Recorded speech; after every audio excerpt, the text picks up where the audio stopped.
Why this tale unfolds as it does, I shall now disclose. Even the most innocent of children suffered at the hands of this monster. Among the many cases of moral decay covered on my channel, this one stands out as exceptionally heinous, for children should never be subjected to harm. This case is among the most horrifying that law enforcement has ever encountered. The pursuit of a better life leads many to depart from their homelands. This same quest inspired the heroine of our story to traverse thousands of kilometers. During her year and a half in the United Kingdom, she faced and overcame numerous challenges familiar to migrants, except for one. Benny Lynn Burke, a native of the Philippines born in November 1995, embodied the hopes of her parents, whose financial situation was dire. From a young age, she demonstrated intelligence, cheerfulness, ambition, and grand aspirations. At 19, she met Lexington Burke, a man 40 years her senior, on a dating site. He resided in the UK and managed rental properties. Their online communication blossomed until the man expressed his desire to meet her in person. He traveled to the Philippines, saw her impoverished living conditions, but was captivated by her. Their social differences did not deter him. Instead, they strengthened their bond. He stayed in the Philippines for her, and they began dating. Soon, she discovered she was pregnant. Her lover was thrilled, proposed to her, and she accepted. In July 2018, they married in the Philippines, and a month later, on August 20th, their daughter Jellica was born. Raising a child in the Philippines was out of the question, so Lexington suggested they move to the UK. After much consideration, she decided to take this significant step for her daughter's sake. In 2019, at the age of 24, she, her husband, and their baby relocated to the United Kingdom. However, their life together did not bring happiness. Alongside the stress of moving to a new country, relationship issues surfaced and quickly worsened, leading to their separation. Despite being alone with a child in a foreign country, she was not left entirely on her own. Post-divorce, she moved with her daughter to a rented apartment in Kingswood, just a few kilometers from Bristol, arranged by her ex-husband. Benny Lynn was filled with enthusiasm, enjoying motherhood, and dedicating all her efforts to her daughter's development and upbringing. She frequently interacted with other single mothers in the park who were in similar situations. It was clear to everyone that her daughter was her world, and she was determined to provide her with a better life. Benny Lynn, though supported by her ex-husband, desired financial independence for herself and her daughter.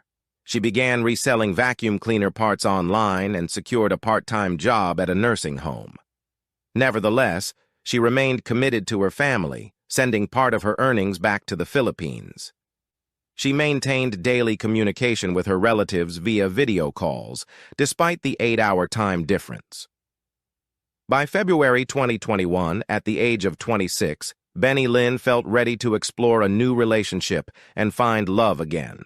She signed up on Filipina Cupid, a specialized dating platform where Filipino women could connect with men from around the world. It was here that she met 50-year-old Andrew Innes from Scotland, born in 1970, who was twice her age. The considerable age difference did not bother Benny Lynn, as it aligned with her cultural upbringing. Many Filipinos believe that an older husband is wiser and better equipped to care for the family. Andrew, well-educated, worked as a freelance developer for several computer game companies. His freelance work allowed him to travel extensively and provided him with a substantial income. Prior to meeting Benny Lynn, Andrew had lived in Japan for many years, where he was married to a local woman.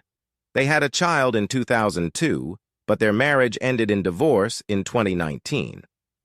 After returning to Scotland, Andrew resumed his search for a partner, specifically looking for a Filipina on the dating site, as he was drawn to exotic women.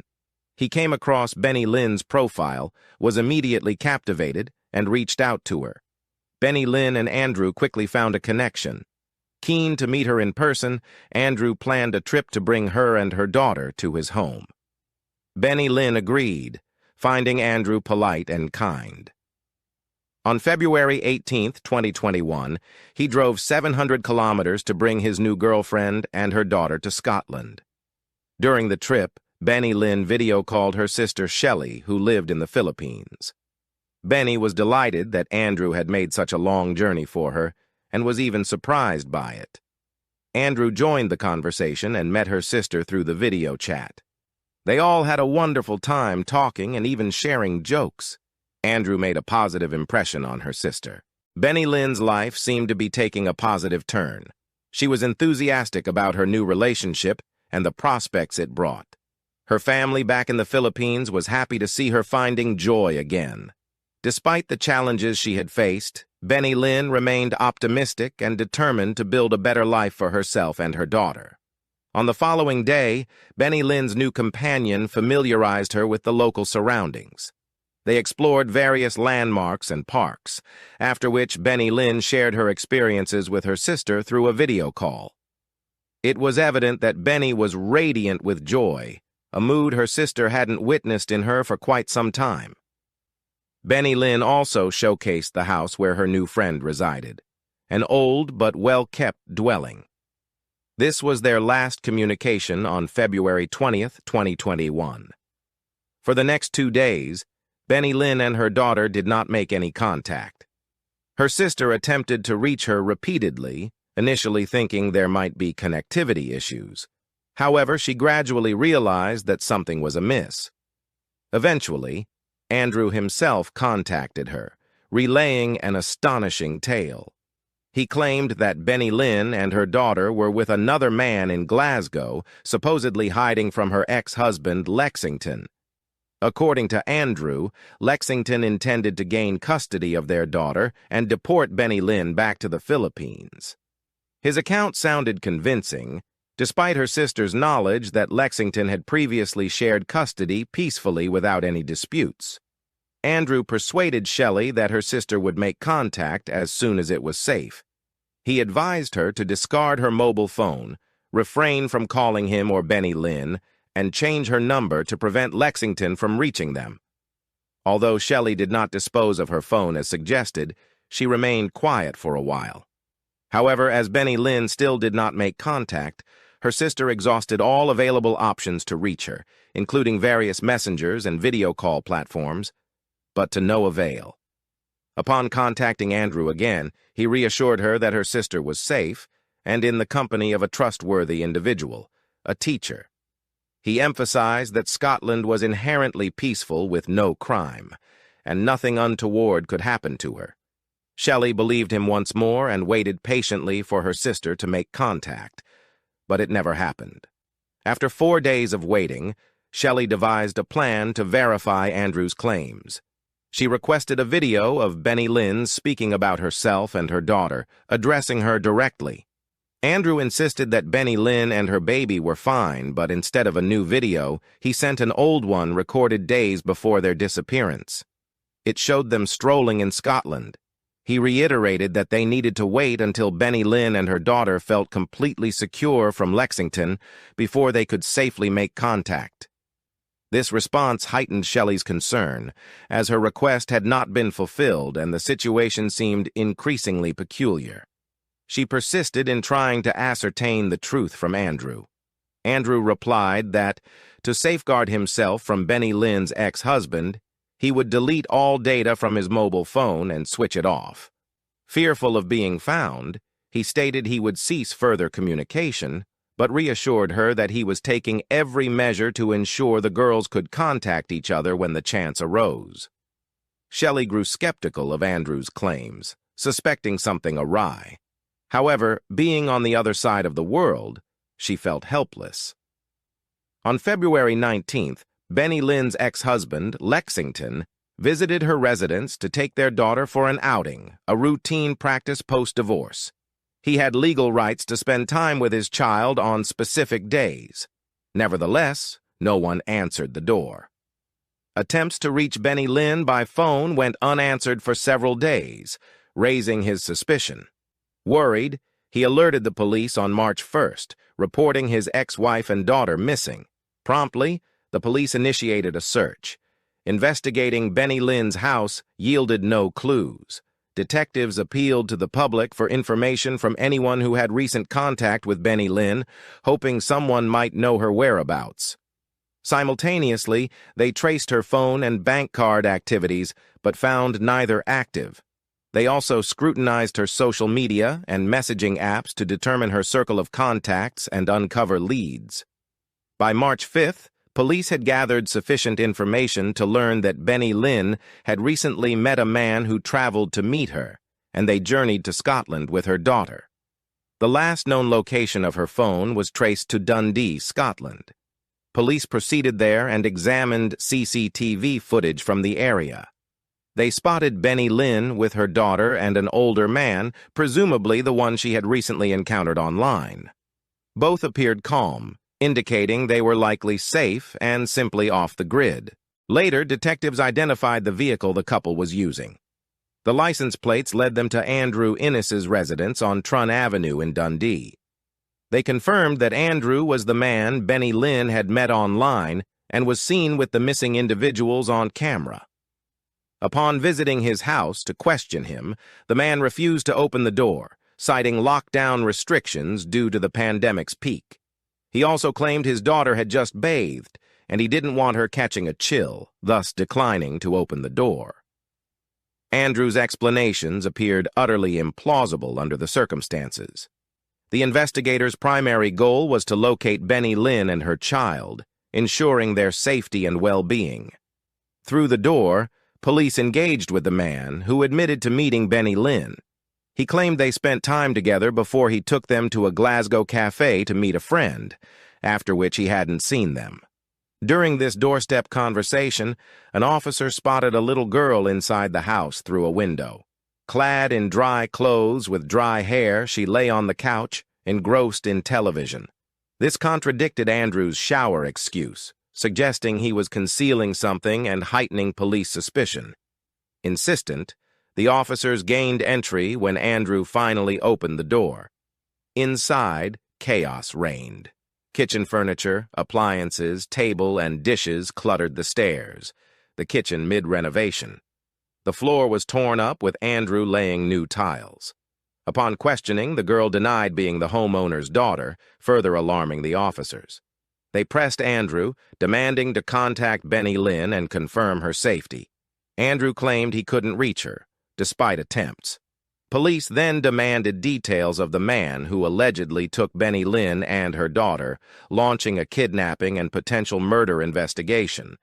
Andrew grew visibly anxious, but provided no information about his acquaintance. Eventually, he crumbled, confessing to a fatal altercation with Benny Lynn, her body concealed beneath the kitchen floor. Urgently, police inquired about Jellica's whereabouts.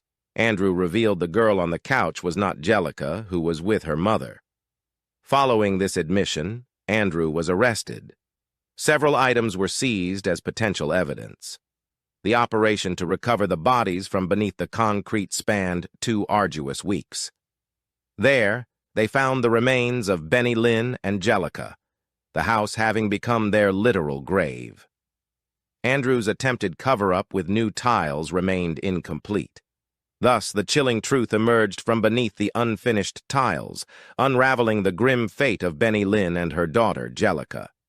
The house, intended as a home, transformed into a concealed tomb, concealing the dark secret Andrew had desperately tried to hide. The meticulous work of the investigators brought the haunting reality to light, ensuring justice could be served. Upon examining Andrew's communication devices, police discovered his subscriptions to several sites featuring Filipino women. His interest lay specifically in single mothers aged 20 to 30, with whom he maintained active correspondence. Investigators delved into his exchanges with Benny Lynn, revealing his repeated attempts to entice her with promises of well-paid jobs or feigned friendship. Ultimately, he succeeded in persuading her that he was a decent, affluent man, capable of caring for her and her child. Trusting and unsuspecting, Benny Lynn embarked on the trip without any belongings, not even a change of clothes, likely anticipating a brief outing. Andrew's devices also yielded a chilling history of sinister search queries. Topics included committing crimes, chloroform, Scottish crime and police procedures, and body disposal methods, all conducted prior to the fateful encounter. Police uncovered the intricate web of deceit Andrew spun to mislead Benny Lynn's sister, though his meticulous planning was ultimately foiled. Fortuitously, Benny Lynn maintained contact with her ex-husband, whose concern prompted him to alert authorities to her disappearance. Throughout the investigation, the accused altered his testimony multiple times. Initially, he claimed self-defense, stating that Benny Lynn attacked him with a knife after he failed to calm her daughter. However, his final account was far more sinister. Upon their arrival, Andrew saw in Benny Lynn a reflection of all his past wives embodying their worst qualities. Overwhelmed by rage, he resolved to kill her. Seizing a hammer, Andrew struck Benny Lynn on the back of the head, continuing until she showed no signs of life. Mid-assault, he recalled owning a decorative samurai sword. Retrieving it, he proceeded to strike her lifeless body repeatedly. Subsequently, he moved her corpse upstairs, placing it in the bathtub for several days while contemplating his next move. During this period, he cohabited with the deceased, growing increasingly irritated by the girl's incessant calls for her mother. Deeming it logical to send her to her mother, he strangled the child, concealed both bodies in garbage bags, wrapped them in blankets and tarp, and buried them beneath the kitchen floor under fresh concrete. Andrew confessed that his initial plan involved disposing of the bodies in a reservoir. However, given the ongoing kitchen renovation, he opted for the easier burial solution. Autopsies confirmed Benny Lynn's cause of death as a combination of severe head injuries and chest stab wounds, while Jellica succumbed to strangulation. Additionally, a 7-year-old girl found in Andrew's house was revealed to be his sexual captive, held for approximately 2 weeks until the police intervention. Thus, the grim tapestry of Andrew's crimes unraveled, exposing a chilling narrative of deceit, violence, and ultimately murder. The meticulous investigation by law enforcement brought to light the harrowing truth, ensuring that justice could be served for the lives so brutally taken. Upon examining the house, officers discovered a makeshift sleeping area on the living room floor, adorned with soft toys, where a girl had been resting. The girl's account to detectives verified the grim details. She revealed that the abductor had sexually assaulted a 2-year-old girl multiple times while she was alive, using handcuffs, socks, and tape to silence and restrain the girls, preventing them from struggling or making noise. These chilling particulars made this case one of the most horrendous encountered by local law enforcement. Andrew's neighbors and acquaintances were appalled by the revelations. They had regarded him as a normal, albeit private and somewhat secretive, individual. His only notable peculiarity was an obsession with cleanliness. The family of the deceased and her ex-husband were equally horrified by Andrew's inhumane actions, struggling to comprehend the monstrous nature of his crimes, luring, torturing, and murdering a mother and her daughter. Investigators uncovered the murder weapon, a large hammer, along with handcuffs, a sock, and tape bearing the DNA of both victims and the perpetrator. These items, purchased a week before the crime, indicated premeditation. The careful planning underscored the chilling intent behind Andrew's actions. In February 2023, Andrew Innes's trial commenced. The prosecution argued that his actions were deliberate from the outset. He specifically targeted a single mother with a daughter, living far from relatives, ensuring no one would search for them. The prosecutor posited that the true target was not Benny Lynn, but her daughter, towards whom Andrew harbored an unhealthy obsession. His initial plan involved eliminating the mother to gain unrestricted access to the child. The defense contended that Andrew was in a state of insanity during the crime, warranting psychiatric help rather than imprisonment. However, the prosecution refuted this claim, citing the meticulous nature of his actions. A psychiatric evaluation revealed diagnoses of autism spectrum disorder, obsessive-compulsive disorder, and Crohn's disease. Andrew claimed that a double dosage of steroid medications induced hallucinations, influencing his actions. The psychiatrist dismissed this narrative, asserting that his ability to plan and behave normally in society indicated sanity. Andrew accused the captive girl of fabricating the abuse story, labeling her mentally unstable. He denied assaulting her or Jellica. However, medical examinations revealed evidence of violence on both victims, including the defendant's DNA. Despite his protests, the jury, after careful deliberation, found him guilty on all charges. These included the premeditated murder of Benny Lynn, the abuse and killing of her daughter, and the confinement and abuse of a 7-year-old girl discovered in Andrew's house. Thus, the harrowing tale of Andrew's crimes unfolded, revealing a meticulously planned and executed series of heinous acts. The weight of evidence and the chilling testimonies ensured that justice was served, holding Andrew accountable for the lives he so brutally took and the innocence he so cruelly violated. Andrew was sentenced to life imprisonment with the possibility of parole after serving 36 years. Andrew has filed several appeals, but all of them have been rejected. The police are still investigating Andrew's involvement in a number of similar unsolved cases and believe there is a high likelihood of his participation. However, he denies all of it. It's heartbreaking to think about what the victims and their families have gone through. I sincerely hope this monster named Andrew never gets out and that his appeals continue to be denied. The police need to thoroughly investigate his possible involvement in other unsolved cases to ensure justice for all the victims. This story is incredibly upsetting and raises many questions.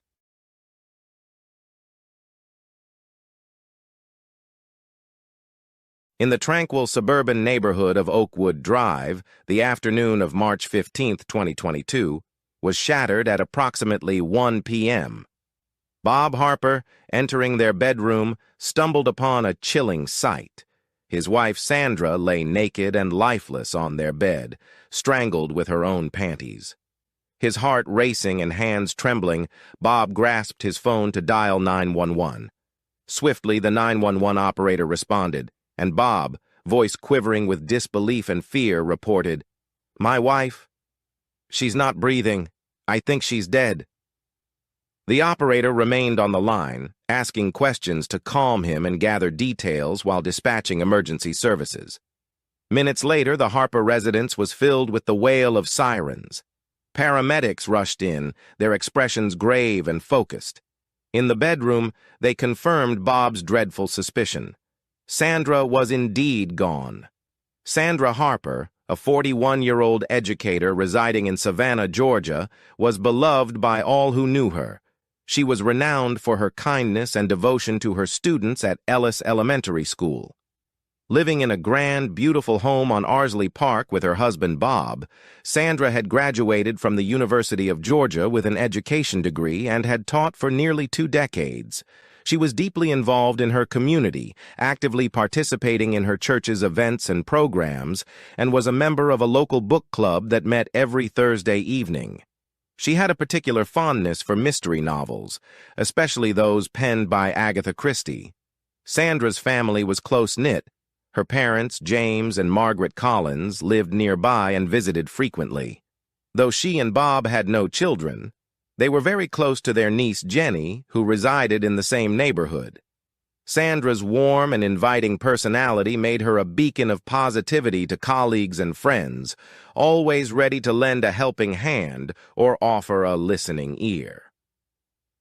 In the days preceding her demise, Sandra eagerly anticipated a weekend getaway with Bob to Tybee Island. She had planned this surprise trip to celebrate their 17th wedding anniversary, hoping to rekindle their recently strained relationship. Her final days were filled with joy and anticipation, oblivious to the tragic fate that awaited her. Promptly, the police were on the scene, headed by Detective Linda Martinez and her partner, Detective John Harris. Renowned for her scrupulous eye for detail, Detective Martinez, alongside Detective Harris, known for his intuitive understanding of human behavior, commenced their investigation immediately. Detective Harris ushered Bob Harper away from the tumultuous scene inside, inviting him to sit on the porch to answer some questions. He inquired about Bob's whereabouts on the night of the murder. Bob asserted he was away on business, recounting his discovery of Sandra upon his return and the subsequent call to 911. His voice was barely audible, his confusion and grief palpable as he struggled to comprehend who would want to harm his wife. Concurrently, Detective Martinez swiftly scrutinized the crime scene, her expression darkening as she surveyed the disarray in the bedroom. 2 elegant glasses lay on the floor, an unopened champagne bottle rested by the dresser, and a bucket of melted ice stood nearby. A satin nightgown was draped over a lamp on the nightstand. Bed covers were cast aside, sheets untucked. Sandra's body lay naked on the bed, her panties wrapped around her neck, her face marred by signs of a brutal struggle. The scene was both devastating and unsettling. With no indications of forced entry, it appeared Sandra knew her assailant, and a romantic encounter had taken a violent turn. The autopsy would provide more answers. The detectives were meticulous, ensuring no detail was overlooked. Detective Martinez began collecting evidence, diligently lifting fingerprints from various surfaces, hoping to find a match in the police database. Meanwhile, Detective Harris focused on photographing the scene, documenting every piece of evidence. They discovered the panties used as the murder weapon, carefully bagging them for further analysis. DNA samples were collected from under Sandra's fingernails, suggesting she might have scratched her attacker in self-defense. Outside, the forensic team arrived and commenced their work. Using specialized lighting, they searched for bodily fluids that could offer additional clues. Hair samples and fibers were collected from the bed and surrounding area. Each piece of evidence was vital in reconstructing the events leading to Sandra's tragic end. Neighbors began to congregate, murmuring among themselves, their gazes fixed on the Harper house with worry. Those who knew Sandra were incredulous, unable to fathom that such a horrific act could befall someone so kind and caring. Throughout the advancing afternoon, Detectives Martinez and Harris pressed on with their investigation, steadfast in their pursuit of truth and justice for Sandra and her mourning family. They understood that solving this heinous crime demanded a meticulous and systematic approach. Their relentless drive fueled their efforts to uncover the perpetrator behind Sandra's murder. The initial individual called to the police station for interrogation was Sandra's husband, Bob Harper. At 43, Bob was a prosperous real estate entrepreneur in Savannah, Georgia, recognized for his charismatic and sociable demeanor. Often labeled a social butterfly, he could be vain and somewhat narcissistic, always preoccupied with preserving his attractive and youthful image. Nevertheless, his ambition and respect within his field were undeniable. Detectives Martinez and Harris led the interrogation, probing Bob's whereabouts on the night of Sandra's murder. Bob asserted he was away on business, evaluating properties. They pressed him for particulars about his trip. Bob recounted departing the previous morning and staying overnight in Atlanta, presenting hotel receipts and emails to corroborate his alibi. However, Bob's keenness to validate his story raised the detectives' suspicions. Though cooperative and forthcoming, his repeated unsolicited assertions of innocence and frequent glances at his watch struck them as peculiar. His fidgeting hands hinted at unease, uncommon for someone grieving a loved one. The detectives resolved to delve deeper into Bob's activities. Commencing their scrutiny, the detectives examined security footage from the Atlanta hotel where Bob purportedly stayed. The video showed Bob checking in on March 14, 2022. About an hour later, an individual concealed in a hoodie and large sunglasses entered his room, remaining until around 10 p.m. Bob exited minutes after the hooded figure, and they were seen kissing in the parking lot before departing in separate vehicles. Intriguingly, Bob did not return to his hotel room until the early hours of the next morning. If he hadn't pursued the person in the hoodie, where had he gone?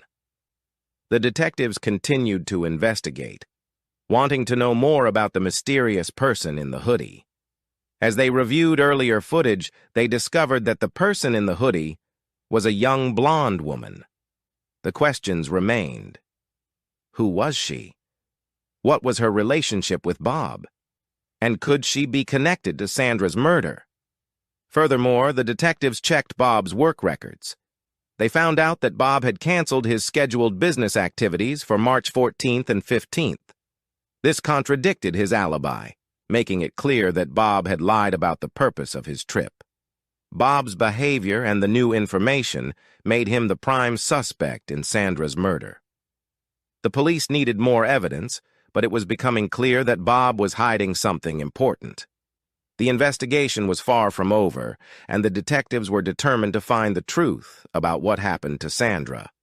This combination of suspicious behavior, a mysterious girlfriend, and discrepancies in Bob's story kept the detectives on high alert as they continued their investigation. They needed to uncover more details that would lead them to Sandra's killer. The second suspect in Sandra's murder was Carol Morgan, the blonde woman seen with Bob in the hotel video. Carol is a striking 24-year-old personal trainer known for her seductive demeanor and dedication to fitness. She was highly popular among male clients and had a reputation for getting too close to married men, sparking some gossip in the community. Both Bob and Sandra had known Carol for a while. Bob had hired Carol as his personal trainer, and she often visited their house for training sessions. Because of this, Carol was a familiar presence in Bob and Sandra's lives. Detectives Martinez and Harris decided to question Carol. They wanted to find out more about her relationship with Bob and any possible connection to Sandra's murder. When they brought Carol in for questioning, she seemed confident and cooperative. She answered their questions about her relationship with Bob. As the interrogation continued, the detectives began to uncover more about Carol's relationship with Bob. It came to light that Bob and Carol were having an affair. Carol remained unflustered when she admitted to the affair, but denied any involvement in Sandra's murder. Her calm demeanor and lack of emotion struck the detectives as unusual. Carol's affair with Bob added a new layer to the investigation. The detectives asked Carol if she knew about Sandra's murder or if she had been involved in any way. Carol denied any involvement, insisting that she had nothing to do with Sandra's death. She claimed that her relationship with Bob was purely for fun and had nothing to do with any crime. The detectives were not entirely convinced by Carol's story. They decided to look deeper into her background and her activities around the time of Sandra's murder. They wanted to see if there were any clues that might link Carol to the crime. The detectives followed up on Carol's alibi by interviewing her friends. They confirmed that Carol was indeed with them on the night of the murder, but something about the consistency of their stories seemed rehearsed. The detectives noted this and obtained Bob and Carol's phone records, discovering multiple calls between them over the past months. This suggested they were in regular contact, and it didn't look good for both Bob and Carol. As the investigation progressed, both Bob and Carol remained persons of interest. Bob's suspicious eagerness and Carol's too-perfect composure left the detectives with more questions than answers. The complex relationships and potential motives added layers to the case, making it clear that solving Sandra's murder would require thorough and careful investigation. On March 18, 2022, 3 days after Sandra's body was found, a significant piece of evidence surfaced. Detective Martinez discovered a series of emails between Bob and Carol. These emails detailed their affair and included discussions about Sandra. While the emails did not explicitly mention a plan to harm Sandra, they contained suspicious hints that suggested otherwise. "I think about your young, tight body all the time," Bob wrote to Carol. "I can't wait for the time when you and I can be together every night," Bob added. "Sandra is definitely way past prime." The emails were found on Bob's laptop, which the detectives had seized as part of their investigation. Detective Martinez carefully reviewed each message. One email from Carol read, "You can have my body every minute of the day, but you need to do something about Sandra first." Another from Bob mentioned, "I'll handle it soon." These cryptic messages were enough to raise alarm bells for the detectives. In addition to the emails, the detectives uncovered surveillance footage from a nearby park. The footage showed Carol meeting with another man on the evening of March 12th, just days before Sandra's murder. This man was later identified as Alan Wilson, a 23-year-old computer specialist known for his quiet demeanor and intelligence.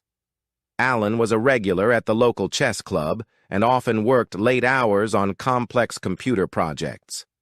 The footage showed Carol and Alan engaged in what appeared to be an intense conversation, their body language suggesting the meeting was significant. At one point, they were seen passing a small item between them, which the detectives speculated could be crucial evidence linked to the crime. Just as Carol was about to leave, Alan stopped her, and they shared a prolonged kiss, indicating a deeper connection between them. This new evidence suggested a deeper conspiracy involving more than just Bob and Carol. Detectives Martinez and Detective Harris decided to bring Alan Wilson in for questioning. They were now looking at the possibility that Alan was involved in the planning or execution of the murder. The detectives also continued to analyze the digital evidence from Bob's laptop, hoping to find more clues that could connect the dots. The discovery of these emails and the surveillance footage added a new layer of complexity to the case. It was becoming clear that Sandra's murder was not a simple crime of passion, but a calculated act involving multiple people. The detectives were determined to uncover the full extent of the conspiracy and bring everyone involved to justice. As the investigation progressed, the community of Savannah remained on edge. The detectives worked tirelessly, knowing that solving this case would require piecing together every fragment of evidence they could find. Alan Wilson, a 23-year-old computer specialist, was brought in for questioning. During the interrogation, detectives Martinez and Harris found Alan to be calm but evasive. He provided vague answers about his relationship with Carol Morgan and his involvement with Bob Harper. When asked about his meeting with Carol on the evening of March 12th, Alan claimed they were discussing a work-related project. However, his explanation lacked specifics and raised further suspicion. The detectives pressed Alan for more details, but he remained composed and offered little additional information. His evasiveness made the detectives more determined to uncover the truth. They decided to dig deeper into Alan's digital activities, hoping to find concrete evidence of his involvement in the murder plot. The investigation reached a breakthrough when forensic analysis traced the digital trail of Alan's hacking activities back to him. They discovered that Alan had used his computer skills to hack into Bob's financial records. Detectives Martinez and Harris confronted Alan with this evidence. They presented him with records of the unauthorized access to Bob's bank accounts. Alan's calm demeanor began to crack under the pressure of the mounting evidence. Alan admitted to accessing Bob's accounts at first. Alan refused to reveal that Carol had manipulated him into hacking Bob's financial records. He was hesitant and scared, but the detectives pressed him for more information. When the detectives informed Alan that Bob and Carol were having a sexual relationship, Alan finally broke down and confessed. Alan confessed that Carol seduced him by sleeping with him and manipulated him into hacking Bob's bank accounts with a promise of more sex. He said he had no idea that Carol was also having sex with Bob. Alan felt betrayed and angry when he found out the truth. Alan explained that Carol had told him she planned to extort money from Bob, claiming it was rightfully hers and that she worked hard for it. Whenever Alan asked her to clarify, she would always change the subject. Alan asserted that Carol never mentioned harming anyone and insisted he was unaware of any plan to murder Sandra. He expressed shock and devastation upon learning about her death. The detectives listened carefully to Alan's story. They needed to determine if he was telling the truth or if he was more involved than he admitted. Alan maintained his innocence regarding the murder, insisting he had no idea who killed Sandra. He seemed genuinely upset about being manipulated by Carol. Alan's confession about hacking Bob's accounts and being manipulated by Carol added another layer to the investigation. It showed that Carol was willing to go to great lengths to get what she wanted, even if it meant using someone like Alan. The detectives continued to piece together the puzzle, determined to bring all the responsible to justice. As the investigation unfolded, the community of Savannah followed the developments closely. It became evident that Bob killed his wife Sandra under Carol's manipulation. Carol used promises and cunning arguments to persuade Bob, convincing him that they could only be together if Sandra was out of the picture. She argued against divorce, warning it would ruin his career and social standing, and emphasized that divorce would mean sharing his wealth with Sandra. Carol knew Bob valued his wealth and status, using these factors to manipulate him into believing that eliminating Sandra was the better option. Carol's true nature was revealed through her actions and words. She was a greedy woman who wanted Bob's money and was willing to go to extreme lengths to get it. She didn't care about the consequences or the people she hurt along the way. Detectives Martinez and Harris uncovered that Carol had been planning this for quite some time. She knew Bob would be captivated by her beauty when they first met at a party.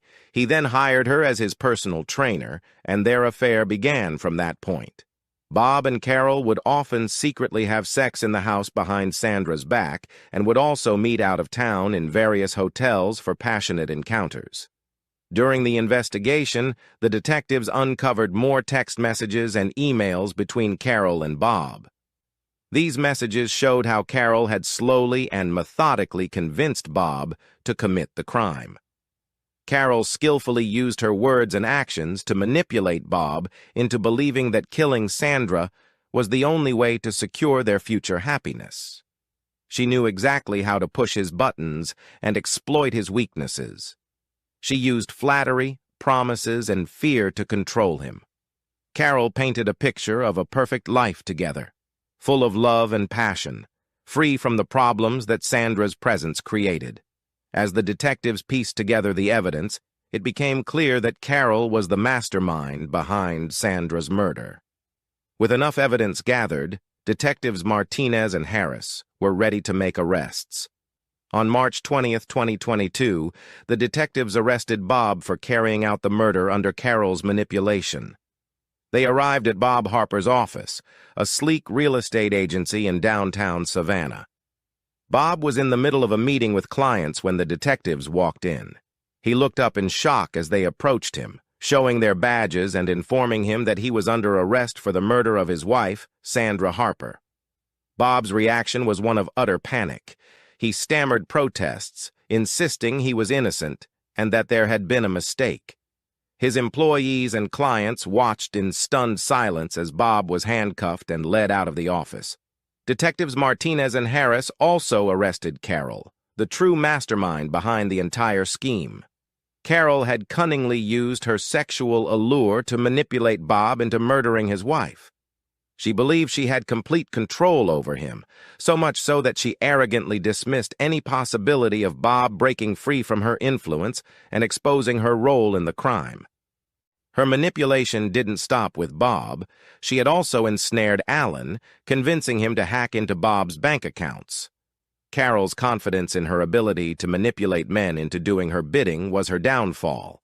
She underestimated Bob's and Alan's potential to break free from her spell and reveal the truth to the authorities. Initially, Bob was reluctant to implicate Carol. However, the detectives cleverly revealed to him that Carol was also involved in a sexual relationship with Alan, and with Alan's help, she hacked into his bank accounts, planning to run away with his money. Realizing he had been manipulated by Carol, Bob was shaken by the gravity of his actions and eventually confessed everything to the detectives, including Carol's role in orchestrating the murder. Similarly, guilt-ridden and fearful of the consequences, Alan disclosed how Carol had manipulated him into committing the cybercrime. Carol's arrogance and belief in her invincibility led to her capture.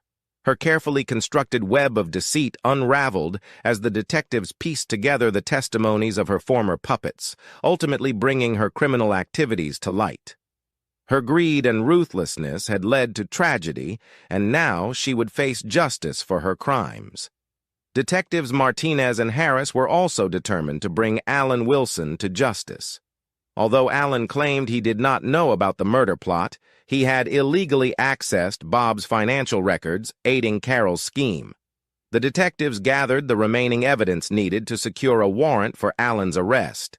Alan was arrested for his role in the crime, even though he insisted he had no idea about the plan to kill Sandra. Sandra's family, while devastated by her loss, expressed a sense of relief that justice was being served. They had been in a state of anguish since Sandra's murder, and the news of Bob's arrest brought them some measure of closure. They were particularly shocked to learn about the involvement of Carol, a regular visitor to the Harper home. The community of Savannah watched closely as the case continued to unfold, shocked by the betrayal and manipulation at the heart of this tragic story. The detectives' relentless pursuit of the truth had paid off, and they were committed to ensuring that all those involved in Sandra's murder faced the consequences of their actions. As the legal process moved forward, the people of Savannah hoped for a fair and just outcome that would honor Sandra's memory. The trial for Sandra Harper's murder began on December 5, 2022, in Savannah, Georgia. The courtroom was packed with reporters, family members, and curious locals. The prosecution was led by District Attorney Sarah Bennett, a determined and sharp 45-year-old lawyer known for her tough stance on crime. Bennett argued that Bob Harper, under Carol Morgan's manipulation, killed his wife to avoid a messy divorce that could ruin his career and social standing. Bennett presented compelling evidence, including incriminating emails between Bob and Carol, hotel footage of the two together, and phone records showing frequent communication. She contended that Bob, desperate to be with his girlfriend while preserving his career and lifestyle, committed the murder of his wife. The defense attorney, James Caldwell, was a 50-year-old lawyer known for his calm demeanor and skillful defense strategies.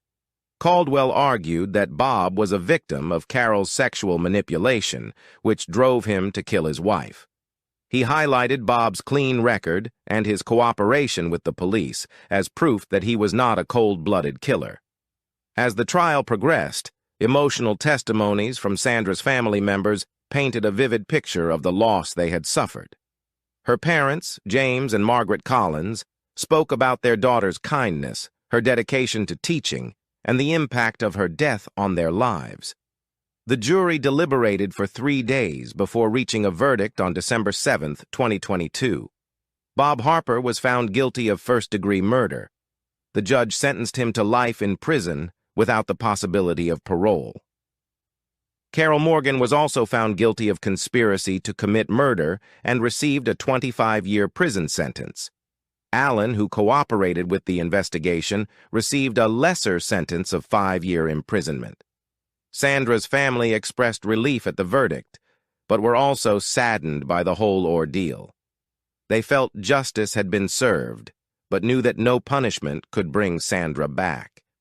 The community of Savannah felt a mix of shock and closure as the trial had revealed the dark depths of betrayal and manipulation behind the murder. After the trial, life for all involved began to change dramatically. Bob Harper's world had been shattered, and nothing would ever be the same again. Bob started his life sentence in a Georgia state prison. He spent his days reflecting on his actions and the choices that led to his downfall. Once a respected real estate businessman, Bob's life had completely unraveled, and he became a cautionary tale about the consequences of falling for manipulative schemes. Bob felt deep remorse for killing his wife, Sandra. As he sat in his cell, the reality of his actions weighed heavily on him. He was haunted by the memory of what he had done, especially how he had tried to portray Sandra as an adulterous wife. Bob had posed her dead body to make it look like she had been unfaithful, but the truth was far from that. Sandra was a very good and kind person who had always been loyal and loving. Bob remembered the many ways Sandra had shown her kindness. She was always helping others, whether it was volunteering at the local shelter or simply being there for friends and family when they needed support. Sandra had a warm smile and a gentle heart, making everyone around her feel valued and loved. As he thought about their life together, Bob was filled with guilt and shame. Sandra had always been a faithful wife, and he had repaid her loyalty with betrayal. His affair with Carol and the subsequent murder were acts of utter selfishness and cowardice. Bob knew that Sandra deserved a loyal husband who would stand by her side. Instead, he allowed himself to be manipulated by Carol's lies and promises. The realization that Carol had used him hit him hard. She had manipulated him into committing the murder, knowing he would take the fall for his wife's death, leaving Carol free to abscond with money from his bank accounts, which he had accessed through Alan's computer skills. In his moments of reflection, Bob vowed to honor Sandra's memory by telling the truth and facing the consequences of his actions. It was a small step, but it was all he could do now to show his remorse and respect for the woman who had deserved so much better. Carol Morgan and Alan Wilson were sent to separate prisons to serve their prison sentences. Carol, once a beautiful personal trainer, struggled with the reality of prison life. Her once vibrant personality faded as she faced the consequences of her actions. Alan, the quiet computer specialist, retreated even further into himself, spending his time in prison libraries and avoiding other inmates as much as possible. Detectives Martinez and Harris continued their work in Savannah, receiving commendations for their thorough investigation and successful resolution of the case. The public praised their dedication and perseverance, and the case became a benchmark for future investigations in the area. Sandra's family tried to move forward, though the pain of their loss was ever present. Her parents, James and Margaret, found solace in their community and church, where they received an outpouring of support. They started a scholarship fund in Sandra's name to help students pursuing a career in education, hoping to keep her memory alive through positive contributions to the community. The community of Savannah slowly returned to normal, but the memory of Sandra's murder lingered. The case of Sandra Harper's murder left a lasting impact on everyone involved. It was a stark reminder of how quickly life can change and the devastating effects of betrayal and manipulation. As time passed, the community worked to heal, always remembering the kind-hearted teacher who was taken too soon.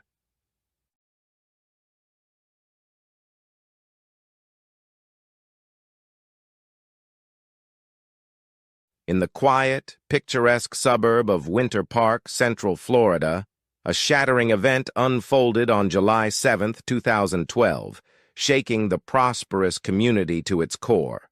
The lives of two couples, Kyle and Lisa Thompson, and Mike and Sarah Roberts, became entangled in ways none could have predicted, culminating in a web of obsession, deceit, and ultimately deadly consequences.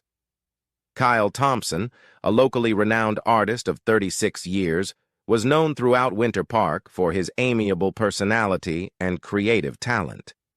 He was married to Lisa, a 34-year-old art instructor at a nearby college, who was equally admired for her dedication to her students and her passion for art.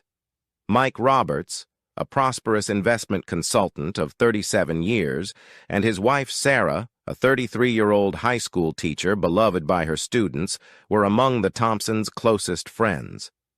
Yet, hidden beneath their seemingly ordinary friendship, these couples shared a secret lifestyle. They were swingers, engaging in a consensual arrangement that involved exchanging sexual partners. At first, this unconventional lifestyle brought a sense of exhilaration and intrigue to their otherwise routine suburban lives.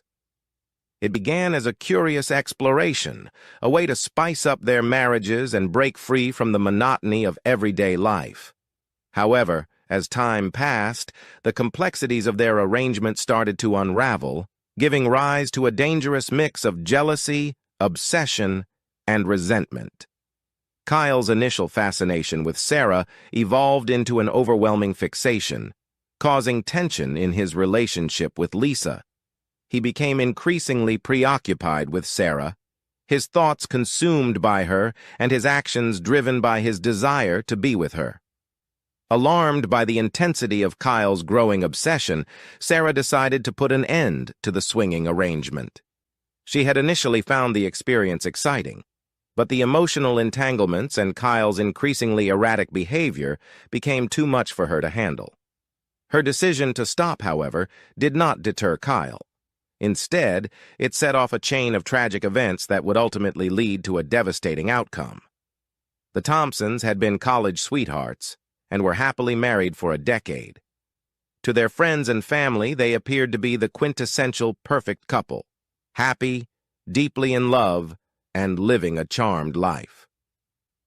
Their home on Palm Street was a charming reflection of their lives together. It featured a spacious studio where Kyle created his art, surrounded by a meticulously maintained garden that Lisa took great pride in. The Roberts, who had moved to Winter Park 2 years after the Thompsons, quickly became an integral part of the neighborhood. Mike, with his outgoing nature, and Sarah, with her ever-ready smile and captivating charm, brought a vibrant energy to the community. The two couples first met at a community 4th of July picnic in 2009 and instantly hit it off. Over time, their friendship deepened, and they began to enjoy various outings together. They attended movies, theater performances, and shared dinners both at local restaurants and in each other's homes. One fateful evening in late 2009, during a dinner gathering at the Thompson house, the conversation took an unexpected turn. After enjoying a few rounds of drinks, the topic of swinging came up, sparking a lively and open-minded discussion. The couples found themselves intrigued by the idea, and by the end of the night, they had reached a mutual agreement to explore this new lifestyle together. That very night, the couples decided to swap partners for the first time.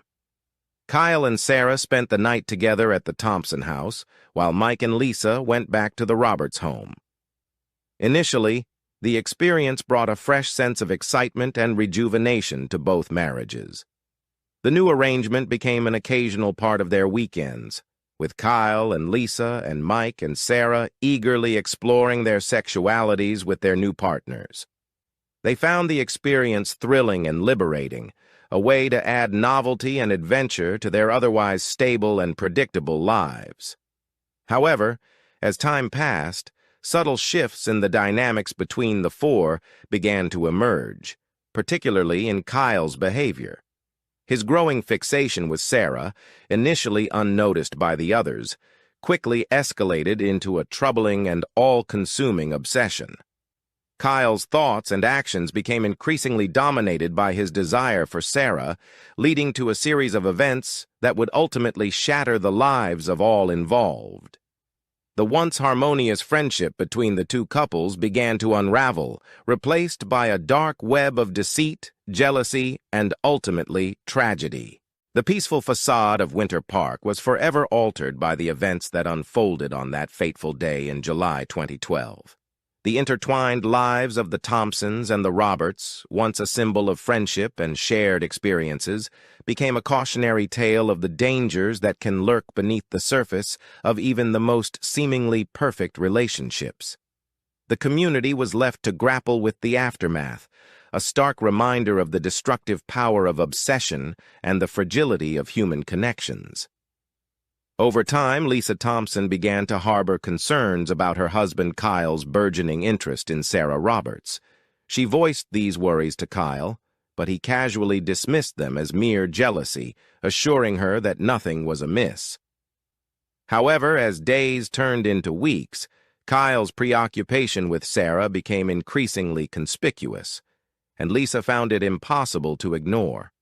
He started to disregard his artistic pursuits, spending less and less time in his studio.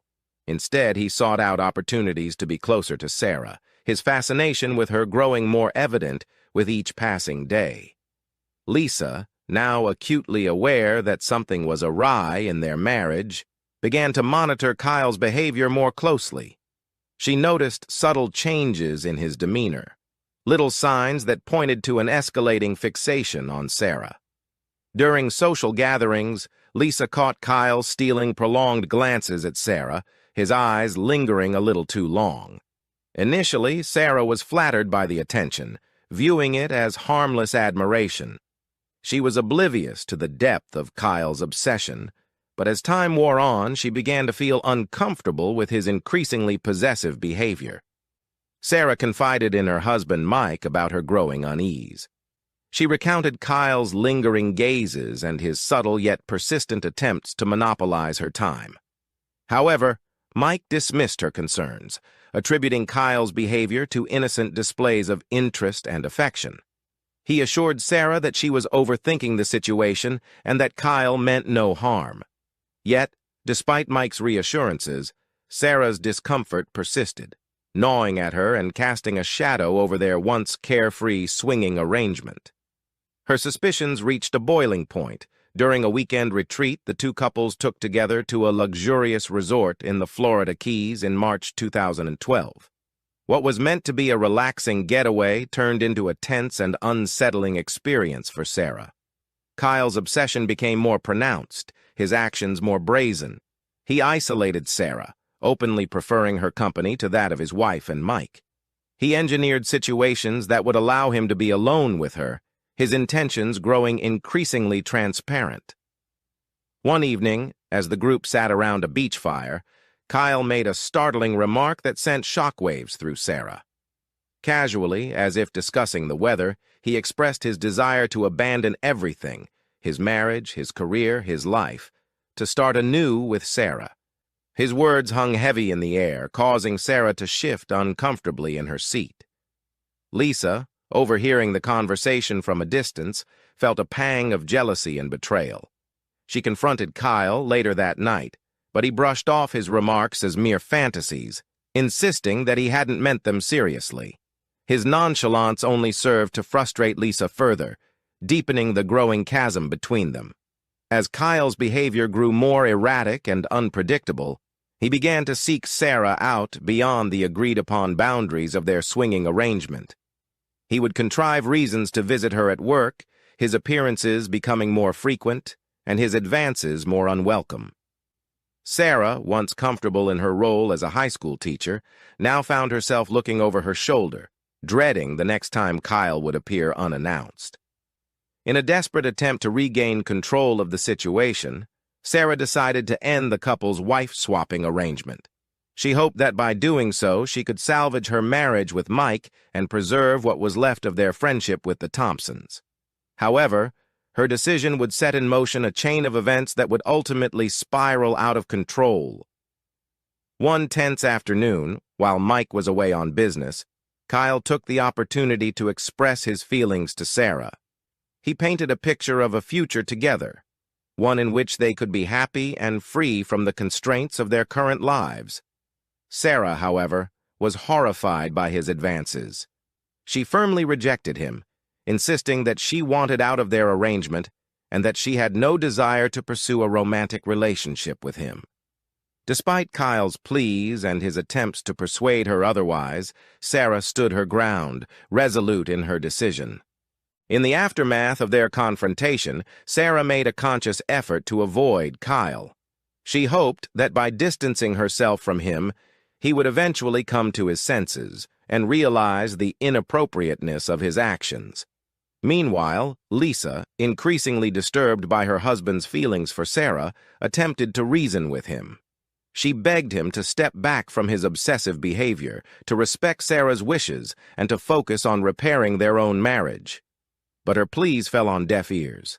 Kyle's obsession with Sarah had taken root too deeply, and he was unwilling, or perhaps unable, to let go.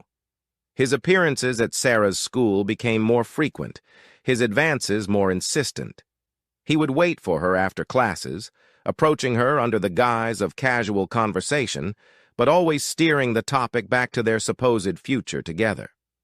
Sarah grew fearful, her once peaceful life now marred by Kyle's relentless pursuit.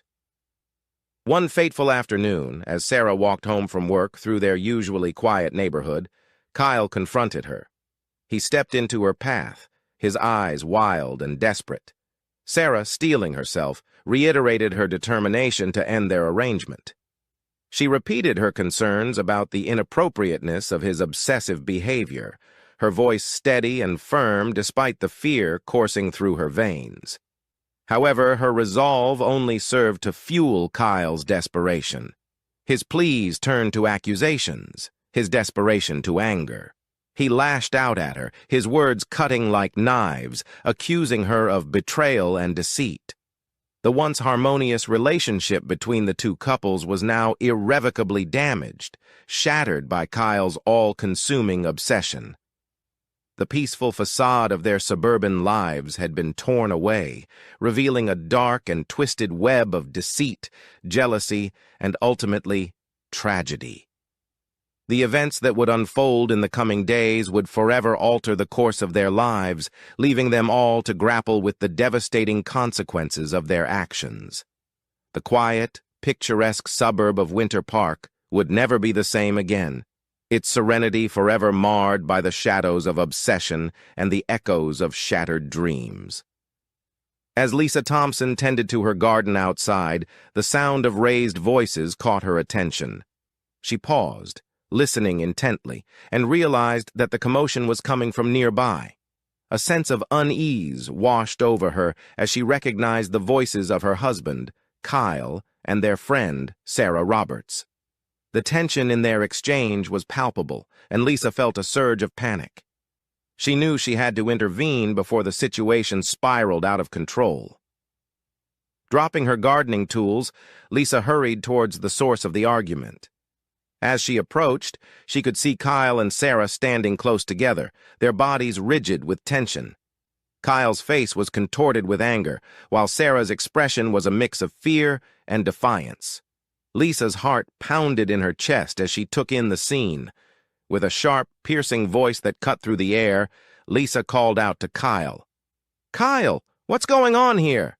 Her sudden presence seemed to jolt Kyle out of his angry state.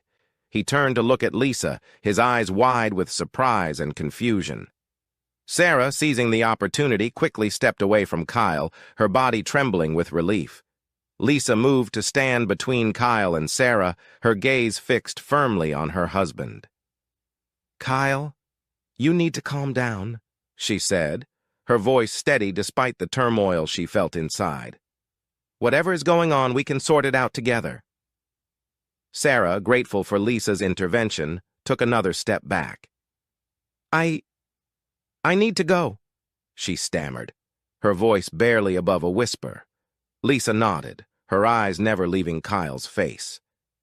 "Yes, Sarah, you should go. We'll handle this." As Sarah hurried away, Lisa turned her full attention to Kyle. She could see the storm of emotions raging within him: anger, betrayal, desperation. Inwardly, she was deeply disturbed, her own feelings of jealousy and rage against Sarah welling up inside her. She knew that their lives had been irreversibly altered, and her loyalty to Kyle compelled her to place the blame squarely on Sarah's shoulders. The couple's wife-swapping relationship, once a source of excitement and novelty, had reached an irreversible breaking point due to Kyle's obsession with Sarah. Lisa began to view Sarah's decision to terminate the arrangement as the precipitating cause of the ensuing chain of events that could not be undone. She believed that if Sarah had not ended the arrangement, Kyle's obsession would not have escalated to this point. Kyle, his breath coming in ragged gasps, looked at Lisa with a mixture of pain and confusion. "Lisa, I don't know what to do," he confessed, his voice trembling with emotion. Lisa reached out, placing a comforting hand on his arm. "We'll figure it out together, Kyle," she reassured him, even as her own mind raced with thoughts of anger and betrayal. As the dust settled from the altercation, Kyle was left in a state of utter confusion and turmoil. Sarah's resolute rejection and Lisa's unexpected intervention had shaken him to his core. That night, as he returned home, his mind was consumed by a tumult of anger, betrayal, and desperation.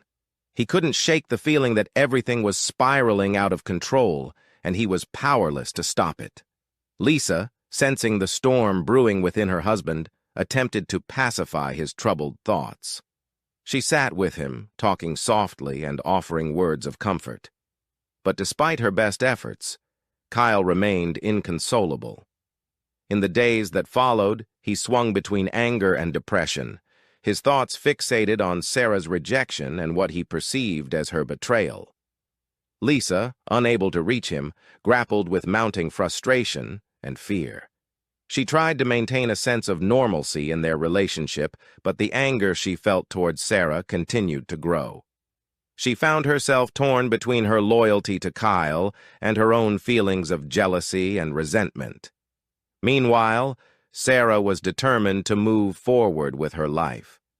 She avoided Kyle altogether, focusing on her work and her relationship with Mike. She refrained from disclosing the full extent of Kyle's obsession to Mike, fearful of the potential fallout if he were to find out. Sarah hoped that by distancing herself from Kyle, she could put an end to the turmoil and find a peaceful resolution. However, her hopes were shattered a few days later when Kyle awaited her outside her house as she left for work. Sarah, startled by his presence, braced herself for another confrontation. Kyle's pleas were louder and more emotional this time, his desperation palpable. But Sarah remained firm, maintaining her boundaries and refusing to engage with his advances. Kyle's attempt to detain Sarah eventually drew the attention of a neighbor who intervened, threatening to call the police if Kyle did not leave. Shaken by the incident, Kyle retreated, his mind a whirlwind of confusion and despair. Sarah, seeking help and guidance, turned to Lisa.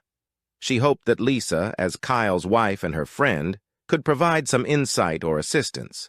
But Lisa, now driven by jealousy and resentment towards her newly perceived rival, rebuffed all of Sarah's attempts at cooperation. She saw Sarah as the cause of her marital strife and the turmoil in their lives. By the evening of July 7th, 2012, Kyle Thompson was a man on the edge. His anxiety about the situation had grown to an unbearable level. He began to drink heavily, his thoughts turning dark and ominous. In his drunken stupor, he became convinced that suicide was the only solution to his inner turmoil. Emotionally distraught, he stumbled into his and Lisa's bedroom, his mind a chaotic mess of despair and desperation. Lisa, finding him in this state, was both alarmed and determined. She saw an opportunity to redirect Kyle's anguish and channel it into a sinister plan. She convinced him that Sarah was the root of their problems, the cause of their suffering. Together, they formulated a plan to rid themselves of Sarah, setting the stage for a dark alliance born out of necessity and dread. That very night, with Mike Roberts away on a business trip, Kyle broke into the Roberts house. His heart pounded in his chest as he made his way through the darkened rooms, his mind focused on the grim task at hand. He found Sarah in her bedroom, sleeping peacefully, unaware of the danger that lurked in the shadows. With a heavy heart and a trembling hand, Kyle confronted Sarah in her sleep. In a brutal and irrevocable act, he stabbed her to death, the violence of his actions shocking even himself. Horrified by the brutality of his crime, Kyle fled the scene, his mind a whirlwind of panic and disbelief. He returned home in a distressed state, his clothes stained with blood and his eyes wide with shock. Lisa, hearing him enter, rushed to his side. She took one look at him and knew that the deed was done. Swiftly, she took control of the situation, her mind racing with the urgency of their predicament. She guided Kyle to their bathroom, instructing him to remove his bloodied clothes and cleanse himself of the evidence. Her thoughts were consumed by the need to act quickly, to cover up the crime and safeguard their hidden lives. She knew that they were standing on the precipice of disaster, and one wrong move could send their world crashing down around them. As Lisa scrubbed the blood from Kyle's hands, she couldn't help but feel a sense of grim determination.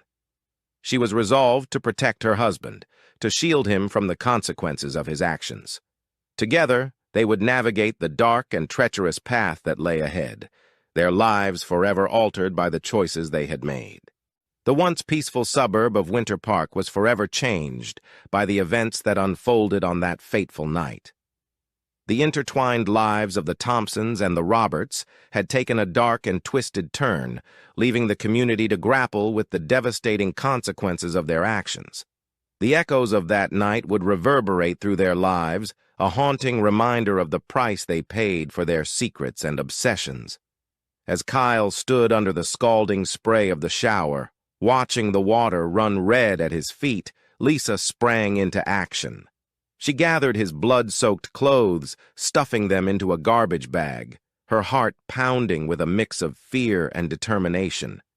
Every fiber of her being was focused on protecting her husband and concealing the horrifying truth of what they had done.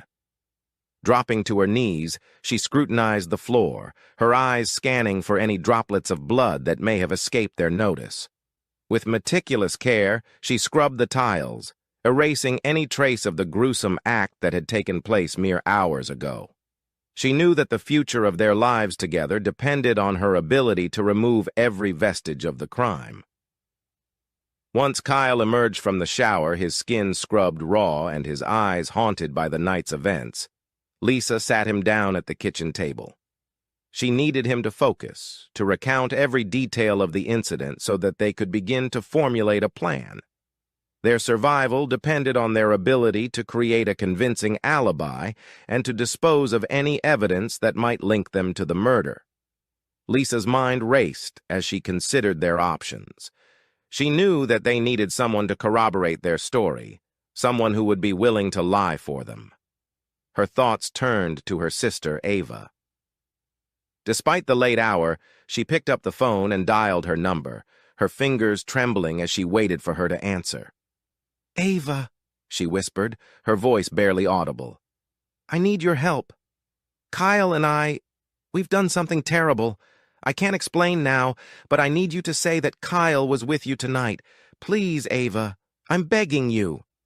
To Lisa's immense relief, Ava agreed without hesitation, her loyalty to her sister unwavering. With their alibi secured, Lisa turned her attention to the physical evidence that could incriminate them. She knew that the bloodied clothes and the murder weapon had to be disposed of in a way that would leave no trace. Under the cover of darkness, she drove to a secluded location outside of town, her heart pounding in her chest with every passing mile. She found a remote spot, far from prying eyes, where she proceeded to burn Kyle's blood-stained clothes, the acrid smell of smoke filling the air. Once the clothes had been reduced to ashes, she dug a deep hole in the ground, burying the murder weapon and the charred remains of the clothes. As she filled the hole, she sent a silent prayer to the heavens, hoping that this act would be enough to destroy any remaining evidence of their crime. The murder of Sarah Roberts remained undiscovered until the morning of Monday, July 9, 2012. Mike Roberts returned home from his business trip, eager to be reunited with his wife. As he stepped into their bedroom, he was greeted by a sight that would haunt him for the rest of his days.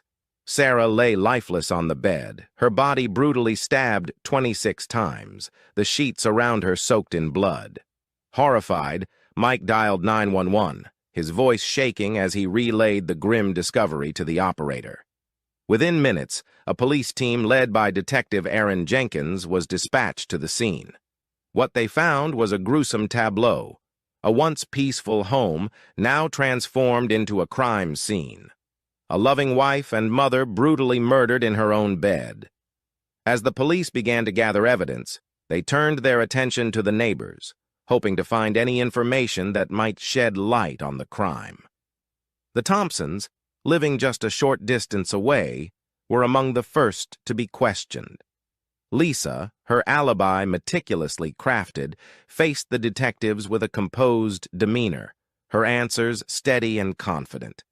Kyle, on the other hand, was a picture of distress. His eyes were haunted, his body trembling as he recounted his supposed whereabouts on the night of the murder. Despite his visible anguish, the detectives found no reason to doubt his story. The Thompsons' alibi, corroborated by Ava, seemed airtight, and the police turned their attention to other potential leads. As the days turned into weeks, The psychological burden of the murder weighed heavily on both Kyle and Lisa. Kyle, already emotionally fragile, found himself consumed by paranoia. He became convinced that the police were closing in on him, that they could see through his carefully constructed facade. He withdrew from friends and colleagues, isolating himself in a web of fear and regret.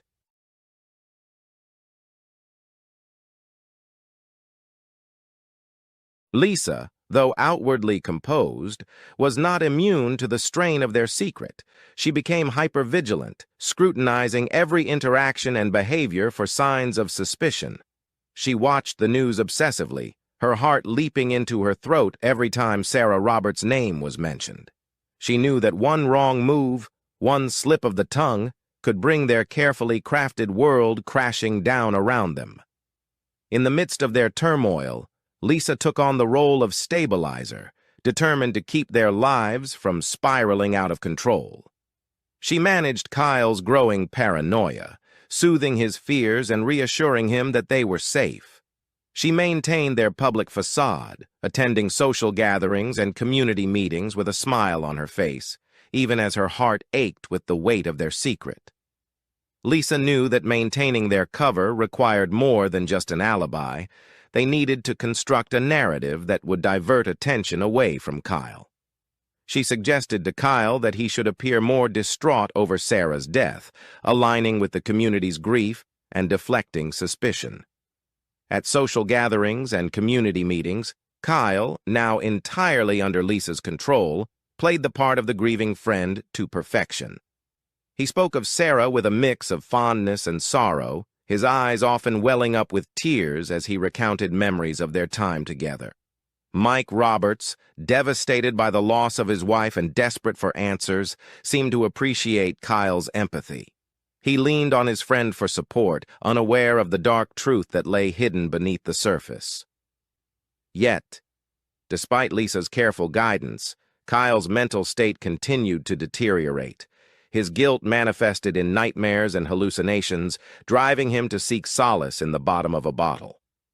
Lisa, fearing that Kyle might confess in a drunken stupor, maintained a constant vigil over him. She stayed up late into the night watching him as he drank, ready to intervene if he showed any sign of wavering. She knew that one slip, one moment of weakness, could undo all of their careful planning and send their lives spiraling out of control. One evening, as Kyle slumped over a glass of whiskey, his body racked with sobs, he turned to Lisa with a look of utter despair. "I can't do this anymore, Lisa," he confessed, his voice barely above a whisper. "I can't live with this guilt. I need to come clean." Panic surged through Lisa's veins as she grasped the implications of Kyle's words. She knew that she had to act quickly to find a way to keep him from confessing. Desperate to maintain their composure, she suggested they take a short trip out of town, seeking refuge in a secluded cabin nestled deep in the mountains of North Georgia. The change of scenery was intended to help Kyle find some semblance of peace, to give him a chance to escape the constant reminders of their crime. The isolation offered them a temporary reprieve, allowing them to strategize their next moves without the constant pressure of the investigation looming over them. During their time at the cabin, Lisa continued to coach her husband, emphasizing the importance of secrecy and instructing him on how to handle police questioning and public interactions. She drilled him relentlessly, her voice firm and unyielding as she guided him through their carefully crafted narrative. She knew that their future depended on his ability to maintain their story, to keep their secret hidden from the world. Lisa's unwavering determination to protect her husband and avoid imprisonment fueled her every action. She meticulously crafted a web of deceit, ensuring that every detail of their story aligned perfectly. Kyle, though still fragile, began to find solace in the routines Lisa established, clinging to her guidance as a lifeline. Together, they navigated the treacherous waters of their shared secret, their bond strengthened by the desperate need to keep their crime hidden from the world. The once peaceful suburb of Winter Park remained blissfully unaware of the dark truth lurking beneath the surface, as the Thompsons fought to keep their grim reality concealed behind a facade of normalcy. As the weeks turned into months, the investigation into Sarah Roberts' murder began to lose momentum. The police, despite their best efforts, were no closer to finding her killer. The community, once united in grief and outrage, began to move on, their attention turning to other matters. But for Kyle and Lisa Thompson, there was no escape from the past. Their lives were forever altered by the choices they had made, the secrets they kept, and the lies they told. They lived in a constant state of tension, their every move calculated to maintain the facade of innocence they had so carefully constructed. And so, they continued to live their lives, haunted by the ghosts of their past, bound together by the dark secret that threatened to consume them both. The echoes of that fateful night would forever reverberate through their lives, a haunting reminder of the price they paid for their sins. Upon their return to Winter Park 2 weeks later, the Thompsons attempted to resume their lives, driven by a renewed sense of purpose, yet still haunted by Kyle's actions. He managed to present a more composed exterior, while Lisa meticulously orchestrated their interactions with friends and colleagues, ensuring they remained above suspicion. However, cracks began to appear in their carefully crafted facade. Neighbors and friends started to notice Kyle's increased drinking, trembling hands, and erratic behavior. Whispers of his possible involvement in Sarah's death began to circulate, casting shadows of doubt over the Thompsons' seemingly innocent demeanor. Upon hearing these rumors, Lisa, ever vigilant, worked tirelessly to suppress them. However, as the police investigation persisted under the keen eye of Detective Aaron Jenkins, new evidence emerged, threatening to shatter the Thompsons' carefully constructed alibi and plunge their world into chaos. Detective Jenkins conducted separate follow-up interviews with Lisa and Kyle, diligently noting any discrepancies in their stories. Lisa's meticulously crafted alibi held up under scrutiny, and despite his occasional erratic behavior, Kyle's emotional state appeared genuine, aligning with that of a grieving friend. Yet Jenkins's intuition gnawed at him, suggesting there was more to uncover. As the weeks passed, additional evidence surfaced, including forensic analysis of Sarah's phone records. These records revealed a series of desperate text messages from Kyle, highlighting his unhealthy obsession with her. Armed with this discovery, Jenkins brought Kyle in for further questioning, pressing him on the inconsistencies in his alibi and the true nature of his relationship with Sarah. Despite Kyle's struggle to maintain his composure and adhere to the story Lisa had coached him on, his nervousness and evasive answers only served to heighten the detective's suspicions. The turning point in the investigation came when a crucial witness stepped forward. Robert Hensley, a 79-year-old neighbor of the Roberts who lived across the street, provided vital information. He had witnessed Kyle's confrontation with Sarah outside her house and had threatened to call the police. Additionally, he had seen Kyle near the Roberts' residence on the night of the murder. This testimony, combined with the forensic evidence and Kyle's erratic behavior, was sufficient for the police to obtain a search warrant for the Thompsons' home.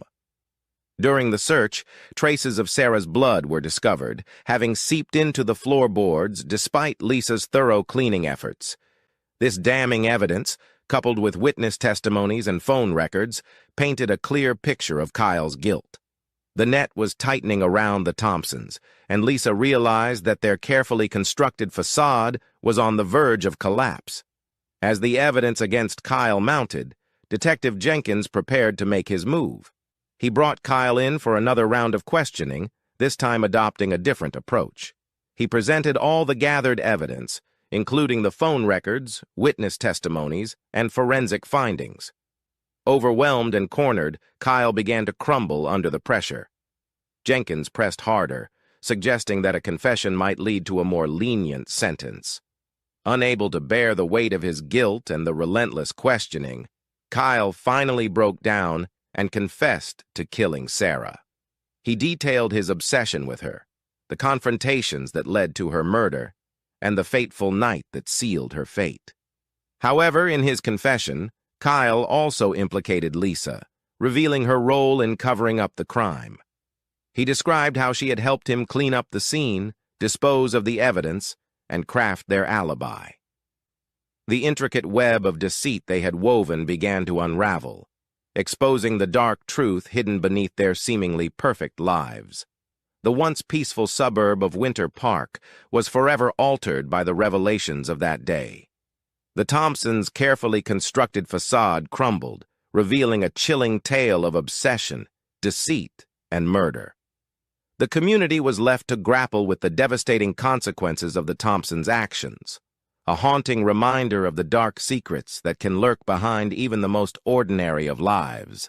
Seizing the chance to uncover the entire story, Detective Jenkins arranged for Lisa to be brought in for questioning as well. Initially, Lisa denied any involvement, but once confronted with the full extent of Kyle's confession, she realized there was no escape. Her intricately woven lies had unraveled. She admitted to aiding Kyle, explaining that she had acted out of a misguided sense of loyalty and fear of losing everything they had built together. In November 2012, the trial of Kyle and Lisa Thompson commenced in a packed courtroom at the Orange County Courthouse in Orlando, Florida. Kyle Thompson, once a celebrated artist and respected member of the community, faced charges of first-degree murder. His wife, Lisa, was charged with being an accessory to murder and obstruction of justice. Both pleaded guilty to their respective charges. Due to his full confession, which also implicated Lisa, Kyle avoided the death penalty and was sentenced to life imprisonment without the possibility of parole. Lisa received a lighter sentence of 15 to 25 years in prison, with the possibility of parole after serving 10 years. In the wake of the trial, the close-knit community of Winter Park struggled to heal from the deep wounds left by the murder. Mike Roberts, left to rebuild his shattered life, found some comfort in the justice served, but continued to mourn the loss of his beloved wife. He deeply regretted the wife-swapping arrangement he had once enthusiastically supported. Determined to start anew, Mike moved away from the area and eventually resettled in Colorado, where he remarried. Kyle and Lisa Thompson began their new lives behind bars, with Kyle incarcerated at the Florida State Prison in Rayford, Florida, and Lisa serving her sentence at the Lowell Correctional Institution north of Ocala. In 2022, Lisa became eligible for parole but was denied. She is expected to be released from prison by 2037. The tragic case of Sarah Roberts serves as a stark reminder of the dangers of obsession and the fragility of life and love. The once peaceful suburb of Winter Park was forever changed by the dark secrets and devastating consequences that unfolded within its boundaries. As the community continued to grapple with the aftermath, the echoes of the Thompsons' actions lingered, a haunting testament to the destructive power of deceit and the irreparable harm caused by their choices. The memory of Sarah Roberts lived on, a poignant reminder of the lives forever altered by the tragic events that transpired.